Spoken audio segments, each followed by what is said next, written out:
Where are the men? Because these days, it seems like we're not around. I mean, we're around, we're just not around. Because most men choose to be more like the abominable snowman, footprints everywhere but nowhere to be found. We live in a generation of boys that are being raised to be men, just like their mothers. Because 70% of them in the African American community and 40% and rising in the Anglo community don't even have fathers. So I'm just saying, we're around, we're just not around. Spending all of our time right in the middle of a decaying culture that we ourselves abound.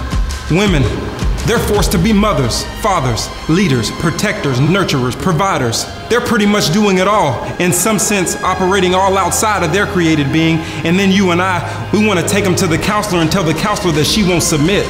Submit? Submit to what? Submit to a man who himself will not submit? Well, that will automatically create friction, and besides, it's an inherent contradiction. Jesus' whole life was about submitting to the will of his Father. So if we're supposed to be men who are following Christ, we ought to submit as he did, so that our kids can watch us submit to the Father. So the problems you feel you may have with your wife, the next man won't experience with your daughter. Girls, some have a twisted view of love these days. I've literally seen some date the devil just to experience a man, while boys think their manhood is wrapped in how many women they can sleep with, just like their Rolling Stone daddies, and handling their problems with a gun in their hand. And it's all because of the absence of a man. Oh, we're around. I'm just saying we're not around. Look around. Our culture is suffering because of the man's unwillingness to suffer. But when I look at Christ, I see that he suffered, especially when he hung on the cross.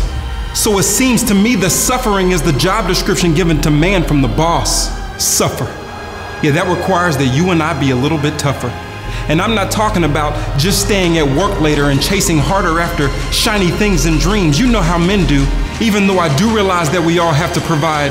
I'm talking about suffering and Christ's sufferings, because that's the only thing that'll keep your legacy in mind.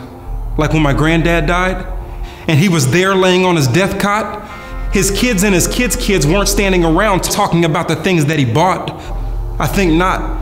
It was more like when my sister Crystal went over to him and said, Grandpa, your great-grandkids are running around going crazy, as if this is a day to celebrate. Do you want me to quiet the boys?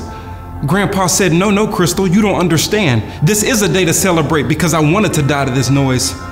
And then it happened. He fell asleep, right there in the middle of his own den. But I can still see the pride in his eyes because he was surrounded by all his kingdom men that came from him.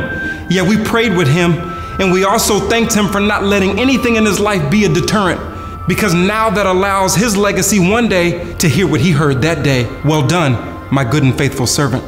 But I got another granddad. We call him Two Daddy. He's in Baltimore. He still lives. And some of you may know a little bit about his story because that's how my dad, Tony Evans, is who he is. First generation Christian. Don't think the Evans family was always saved. You'd be amazed. From high school dropouts and drugs and poverty, that was our legacy back in the days. But Two Daddy found that word. He ran into Christ and then he got saved. And he held that thing tight and never fumbled it, even though his wife took him through an emotional maze. And if she was still here, she'd tell you it lasted about 365 days. He suffered a lot as well. But around about day 367, she came downstairs with tears in her eyes because the Spirit put her under a spell. And I'm not talking abracadabra. This was a courageous investment of my Two Daddy's time. And now that 1 year of suffering has become a 50-year harvest that I can call mine, and my wife, and my daughter, and my son, and my son, and my child to come. And it's our job to hold that legacy tight until Jesus comes and says that it's done. But enough about me. What about you? What does your legacy become? And if your legacy hasn't started yet, I dare you to be the first one. That's enough. I've come and I've said what I need to say. Besides, my prayer is simple, that the men watching this right now will become kingdom men if not already, and start building your legacies today, because that will be your greatness.